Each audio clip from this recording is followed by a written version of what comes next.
Cabin mate 24 hours study hall and work space mobile app download చేసుకుని ఇప్పుడే మీ cabin book చేసుకోండి. నమస్తే, నేను విజయ్. పాకిస్తాన్కి ఇండియాకి మధ్య సీజ్ ఫైర్ జరిగిన తర్వాత ఇప్పటికే దీనికి సంబంధించి కూడా యుద్ధం జరుగుతున్నటువంటి సమయంలో కావచ్చు, లేదంటే ఆపరేషన్ సింధూర్ జరుగుతున్నటువంటి క్రమంలో కావచ్చు, పాకిస్తాన్ని నడ్డి విరిచేసాం. అయితే ఇప్పుడు పాకిస్తాన్కి సహకరించినటువంటి దేశాల మీద ఏం చేయబోతున్నాం, ఆ దేశాలకు సంబంధించి ఎలాంటి ఇబ్బంది కలిగించే అంశాల మీద మనం పరిశీలన చేయబోతున్నాం. ముఖ్యంగా టర్కీ, అజర్బైజాన్ ఈ రెండు దేశాలు కూడా అవుట్రైట్గా పాకిస్తాన్ని సపోర్ట్ చేశాయి. అయితే ఇప్పుడు వీటితో ఉన్నటువంటి వాణిజ్య సంబంధాలని మనం తెంచుకోబోతున్నామా? నిజంగా అది జరిగితే ఇండియాకి ప్రయోజనమా లేదంటే నష్టమా? దీని గురించి డీటెయిల్గా డిస్కస్ చేద్దాం. మనతో పాటు ఉన్నారు financial expert professor doctor GVR Sastry గారు. సార్ నమస్తే. నమస్తే శాస్త్రి గారు, ఇప్పుడున్నటువంటి సిచ్యువేషన్ చూస్తే బాయ్కాట్ టర్కీ అండ్ అజర్బైజాన్ అంటున్నాం. ముఖ్యంగా ఈ దేశాలకి మన దేశం నుంచి టూరిస్టులు ఎక్కువ సంఖ్యలో వెళ్తుంటారు, లక్షల సంఖ్యలో వెళ్తుంటారు. అదేవిధంగా టర్కీ నుంచి కూడా మనం యాపిల్స్ కావచ్చు, లేదంటే కొన్ని గ్రానైట్ ఇవన్నీ కూడా మనం ఇంపోర్ట్ చేసుకుంటాం. అయితే వీటిని ఇంపోర్ట్ చేయకూడదని మర్చెంట్ అసోసియేషన్ ఒక డెసిషన్ తీసుకుంది. దీనివల్ల ఎలాంటి వాళ్ళకి నష్టం చేకూరే అవకాశం ఉంది? మనకి కూడా ఏదన్నా ఇబ్బంది వచ్చే అవకాశం ఉందంటారా? అజర్బైజాన్ అంటే మన ఆర్మేనియాకు అజర్బైజాన్ అండ్ ఆర్మేనియా వాళ్ళిద్దరి మధ్య యుద్ధం జరుగుతుంది. సో మన ఆర్మేనియాకు మన వారికి సంబంధించిన అమ్యునేషన్ ఏంటి కొంత మనం అమ్మాం. ఆర్మేనియాకి మనం సపోర్ట్ చేసాం, ఎందుకంటే వాళ్ళ వైపు ధర్మం ఉంది కాబట్టి. టర్కీ నాకు అర్థమైంది ఏంటంటే టర్కీ రోలు చాలా సందిగ్ధం.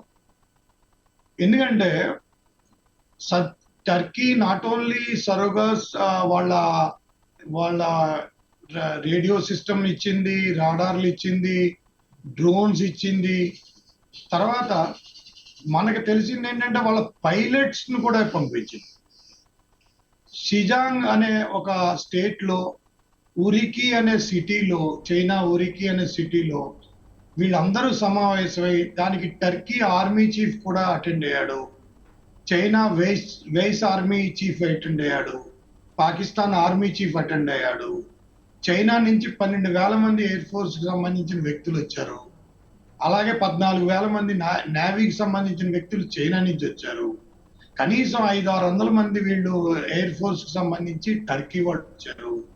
ఎందుకంటే మనం ఆపరేషన్ దోస్త్ అని చెప్పి మనం టర్కీలో వాళ్ళకి భూకంపం వచ్చినప్పుడు ఎంతో డబ్బుతో, ఎంతో విధానంగా వాళ్ళకి 2-3 నెలలు కష్టపడి వాళ్ళకి మొత్తం అన్ని ఏర్పాట్లు, వాళ్ళకి అన్ని ఎంత సహాయం చేయాలో అంత సహాయం మనం చేసాం. కానీ టర్కీ నుంచి ఎప్పుడు ఊహించలేదు. ఎందుకంటే వాళ్ళకి ఎందుకో టర్కీ వాళ్ళ ప్రెసిడెంట్ ఎర్డోగాన్ అతను ఎందుకో సంహావ్ ఎప్పుడు ఒక కామెంట్స్ చేస్తూ ఉండడం ఇండియా మీదే అతను పద్ధతిగా ఉంది. ఇంకెక్కడి నుంచి ఏం చేయాలంటే వాళ్ళకి ఆర్థిక వ్యవస్థకు పటిష్టమైన, వాళ్ళ ఆర్థిక వ్యవస్థ పెద్దగా ఏం లేదు అని అనుకుంటాం, కానీ వాళ్ళకి లీమా ఉన్న దానికి అంత పెద్ద స్టోరీ లేదు. ఆ వాల్యూ పడిపోయింది, ఆర్థిక వ్యవస్థ పడిపోయింది, వాళ్ళు అస్తవ్యస్తంగా ఉన్నారు, వాళ్ళ ఎకానమీ కొలాప్స్ అయిపోతుంది, చివరిలో ఉంది. వాళ్ళకి పాకిస్తాన్కి పెద్ద పెద్ద గొప్పగా తేడా ఏం లేదు. వాళ్ళు చెప్పుకుంటారు కానీ అంత పెద్ద స్టోరీ వాళ్ళ దగ్గర లేదు. ఎందుకంటే ఓన్లీ వాళ్ళకి ఏంటంటే ఆ రివర్ ఉండడం వల్ల, ఆ సంధి ఉండడం వల్ల ఏంటంటే టర్కీలోంచి మొత్తం బ్లాక్ సీలోకి అన్ని ఎంటర్ అవుతాయి. సో దాని మూలన అంతకంటే సూయిజ్ కెనాల్ ద్వారా వచ్చేటువంటి రెవెన్యూ మీదనే ఆధారపడి ఉంటారా? దాని మీద ఆధారపడి ఉంటారు. ఆ సూయిజ్ కెనాల్ తప్పించి అంతకు మించి వాళ్ళ దగ్గర అంత స్టోరీ ఏం లేదు. కానీ 12 బిలియన్ల డాలర్స్ బిజినెస్ మనం చేస్తున్నాం ఏటా టర్కీతో. ఇప్పుడు అది చేయండి, ఎందుకంటే ఇప్పుడు మన భారతదేశ ప్రజలకి చాలా సుస్పష్టంగా అయిందంటే ఒక చేత్తో మీ పైలట్ల ద్వారా మన ఇండియన్ స్థావరాల మీద, డిఫెన్స్ స్థావరాల మీద, ప్రజలను చంపాలనుకునే ఈ కంట్రీ వాళ్ళు దేవాలయాల్ని, అమృత్సర్లో దేవాలయాన్ని అన్నిటినీ కూడా టార్గెట్ చేశారు. వీళ్ళు పైలట్ల రూపంలో వీళ్ళు ఇందులోనే ఉన్నారు.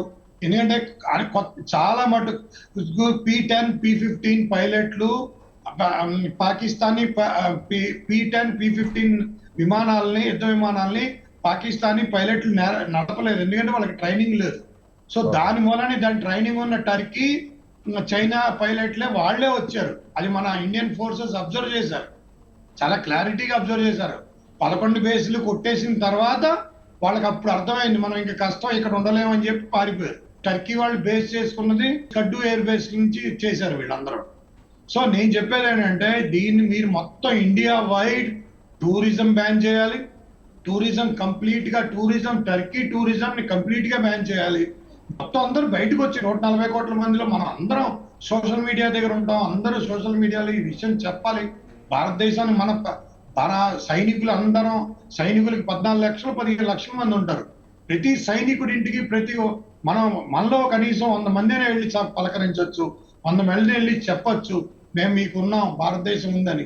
ఎందుకంటే వాళ్ళు ఎంతో వీరోచితంగా పోరాడి మనకు ఒక గీత కూడా లేకుండా అంత సేవ్ చేశారు మనని.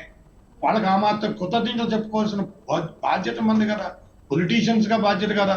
ఏదో ఒకళ్ళకి ఇద్దరికి వెళ్ళి చైతన్య యాత్రలు లేదా చావు యాత్రలు అన్నట్టుగా వెళ్తూ ఉంటారు వీళ్ళు. అది కాదు కదా, మొత్తం 15 లక్షల మంది వీళ్ళకి 12 లక్షల మంది అడిషనల్ ఫోర్సెస్ ప్రతి ఒక్కరి ఇంటికి మనం వెళ్దాం, కృతజ్ఞతా భావంతో వాళ్ళకి చెప్తాం. ఎందుకంటే ఈ రోజు రాత్రి మనం ఎంతో క్షేమంగా పడుకున్నాం, మన ఇంట్లో మన ఫ్యామిలీతో ఉన్నాం అంటే ఆ 27 లక్షల మంది వాళ్ళు. సో ఆ 27 లక్షల మందికి మనం ప్రతి ఒక్క సైనికుడి ఇంటికి వెళ్దాం. పొలిటికల్ పార్టీస్ ఏంటి, ఆఫీసర్స్ ఏంటి, సామాన్య ప్రజలు ఏంటి, టీవీ ఛానల్స్ ఏంటి, ఎవరైనా సరే అందరం వెళ్దాం. ఎందుకంటే మీరు చెప్పినట్టు ప్రతి ఒక్కరు కూడా మన ఇండియన్ ఏదైతే మిలిటరీ ఫోర్సెస్ ఉన్నాయో సైనికులకి సోల్జర్స్కి ఖచ్చితంగా సపోర్ట్ చేయాలి. అయితే ఇప్పుడు ఇంటికెళ్ళి చెప్తే వాళ్ళకి ఇప్పుడు ఫోన్లో మాట్లాడినప్పుడు ఇంతమంది వచ్చారు మిమ్మల్ని అప్రిషియేట్ చేశారంటే ఆ moral it's going to be a very highest moral. అది మనకి తెలంగాణ తెలుగు ప్రజలకు కూడా నేను చెప్పేది ఏంటంటే ఆ ఆంధ్ర తెలంగాణలో కనీసం ఒక 60-70 వేల మంది సైన్యం ఉంటారు. ఆ సైన్యం ప్రతి ఒక్కరిని గుర్తించండి, వాళ్ళ ఇంటికి వెళ్ళండి. ఇది ఎంతో కష్టపడి చేసే విధానం. వాళ్ళు రాత్రనగా పగలనగా తిండి తినకపోయినా మన కోసం కష్టపడుతున్నారు. మనం ఈ రోజు ఇళ్లలో కూర్చుని మనం మాట్లాడుతున్నాం, మనం ఇచ్చేస్తున్నాం అంటే దానికి ఎంతో గర్వకారణంగా చెప్పుకునే వాళ్ళ యొక్క పనితనం, వాళ్ళ యొక్క కష్టం, వాళ్ళ యొక్క దేశం ముందు ఉన్న వాళ్ళ భక్తి. సో వాళ్ళ ప్రతి ఒక్కళ్ళ ఇంటికి వెళ్దాం. ఆ తెలుగు రాష్ట్రాల్లో ఉన్న రాజకీయ నాయకులు, ఎమ్మెల్యేలు, ఎంపీలు, జర్నలిస్టులు ఎంతమంది అయితే ఉంటారో అందరూ ఆ ఆర్మీ ఎవరెవరు పనిచేస్తున్నారు, ఎక్కడ పనిచేస్తున్నారు, వాళ్ళ ఇల్లు ఎక్కడ, వాళ్ళు ఎంతమంది, వాళ్ళని కలుద్దాం. వాళ్ళందరికీ ఒక రకమైన మోరల్ సపోర్ట్ ఇస్తే మనకే ఇది చేద్దాం. ఇదేంటంటే అన్ని దేశాల్లో జరుగుతుంది, నార్వే, స్వీడన్, ఎక్కడైనా సరే ఇలాగే జరుగుతుంది. అది మనం కూడా చేద్దాం, మనం వెళ్ళగలుగుదాం. అలాంటివి చేయాలి. ఇది టర్కీని కంప్లీట్ గా బ్యాన్ చేద్దాం. మొత్తం సినిమా షూటింగ్ లేంటి, టీవీ షూటింగ్ లేంటి, మొత్తం అసలు టర్కీకి సంబంధించి కానీ ఒక్క అనుమానం ఉంది శాస్త్రి గారు. ఏంటంటే మనం ఒకవేళ అక్కడికి వెళ్ళకపోతే, నిజంగా మీరు అన్నట్టుగా టూరిస్టులు ఎవరు కూడా అక్కడికి వెళ్ళకపోతే వాళ్ళకి టూరిజం డిపార్ట్మెంట్ అంతా కూడా పూర్తిగా దాని మీదే డిపెండ్ అయింది, అక్కడ ఆర్థిక వ్యవస్థ కొంతవరకు. సో అది కొలాప్స్ అవుతుంది. అయితే మనం క్రూడ్ ఆయిల్ని అక్కడి నుంచి మనం దిగుమతి చేసుకుంటున్నాం. మనం ఒకవేళ కంప్లీట్గా మీరు అన్నట్టుగా టర్కీని పూర్తిగా మనం బ్యాన్ చేస్తే మనకు వచ్చే ఇబ్బంది ఏం లేదంటారా? మనకి వచ్చే ఇబ్బంది ఏమీ లేదండి. మనకు వచ్చే ఇబ్బంది ఏమీ లేదు. అజర్బైజాన్ తో అంటే నేను ఇంకా అర్థం చేసుకుంటాను, కానీ టర్కీని మాత్రం నేను అర్థం చేసుకుంటాను. వాళ్ళకి మనం పూర్తిగా ప్రజలకి చాలా స్పష్టంగా చెప్తాను, పాకిస్తాన్ ఎంతో టర్కీ అంతే. టర్కీని మొత్తం, ఎందుకంటే వాళ్ళ దేశ ప్రజలు వాళ్ళ దేశ అధ్యక్షుడికి చెప్పుకోవాల్సిందే. వాళ్ళ పైలట్లు వచ్చి మన ఇండియా మీద అటాక్ చేయవలసిన అవసరం లేదు. మనం ఎప్పుడు వాళ్ళకి ఆపరేషన్ దోస్త్ అని వాళ్ళు ఎర్త్క్వేక్లు వచ్చి, భూకంపం వచ్చి సర్వనాశనం అయిపోతే మన national disaster management authority people 200-300 మంది అక్కడ ఉండి 500-600 మంది పైన ఎక్కువ ఉండి కూడా వాళ్ళకి సేవలు చేసాం మనం. వాళ్ళందరికీ ఎటువంటి కష్టం లేకుండా చూసుకున్నాము. విలేజెస్కి వెళ్ళి మనం వెతికిచే వాళ్ళందరికీ హెల్త్ వైజ్ మనం ట్రీట్మెంట్లు ఇచ్చాం. ఆ మాత్రం కనీసం సిగ్గు శరం లేని ఈ టర్కీ దేశానికి ప్రజలందరూ బయటకు వచ్చి మనం ఒకటే చెప్తున్నాం, మనం ప్రతి సైనికుడు ఇంటికి వెళ్ళాలి, ప్రతి సైనికుడి ఇంటికి వెళ్ళాలి. శాస్త్రి గారు మీరు అన్నట్టుగా టర్కీని బాయ్కాట్ చేస్తే, బ్యాన్ చేస్తే నిజంగా వాళ్ళతో ఆర్థిక వ్యవహారాలు అన్ని విషయంలో కూడా వాళ్ళు ఆలోచించి మేము చేసింది తప్పు, మేము చేసింది చాలా తప్పు. మన ప్రజల్ని, మన సైన్యాన్ని, వాళ్ళు మన సైన్యాన్ని టార్గెట్ చేశారు. మన సైన్యాన్ని టార్గెట్ చేశారంటే టర్కీ మనని టార్గెట్ చేసింది. ఇదే విధానం. ఈ విధానం మనం ఈ రకంగానే ఉండాలి. ఇలా ఉంటేనే మనం కరెక్ట్ అవుతాం. ఇలా ఉంటే మీరు అన్నట్టుగా పూర్తి స్థాయిలో సెలబ్రిటీస్ మొత్తం అందరూ బయటకు వచ్చి చెప్పాలి ఈ విషయం. ఎస్, టర్కీని బ్యాన్ చేద్దాం, టర్కీ ఎట్టి పరిస్థితుల్లో వెళ్ళడానికి వీల్లేదు, టర్కీ ఫ్లైట్ ఆపరేషన్ బంద్ అయిపోవాలి, టర్కీ ఎంబసీ కూడా బంద్ అయిపోవాలి. మనకు అవసరం లేదు టర్కీ. సో అదే జరిగితే టర్కీ విలువలాడుతుందా? టర్కీ విలువలాడడం మన ఆబ్జెక్టివ్ వల్ల విలువలాడాలని కాదు, మన ఆబ్జెక్టివ్ మనం చేసిన సేవాభావానికి ఇదే మీరు ఇచ్చే గుర్తింపు. మన మనుషుల్ని పెట్టి మీరు ఎర్త్క్వేక్ టైంలో ఎంతో కష్టంలో ఉంటే మేము ఉండి 3-4 నెలలు ఉండి మన మనుషులుండి మనం ఎంతో సేవ చేసాం. ఆ సేవ చేసింది దర్పణం ఇదే. సో దానికి పరిహారం చెల్లించుకోవాలి కదా. దానికి పరిహారం వాళ్ళు చెల్లించవలసిన పరిస్థితుల్ని చెల్లించాల్సిన ధర్మం ఉంది. సో నేను ప్రజలకు చెప్పేది ఏంటంటే, ఎట్టి పరిస్థితుల్లో తెలుగు ప్రజలకి చెప్పేది 60-70 వేల మంది సైన్యం ఉంటారు ఇండియాలో.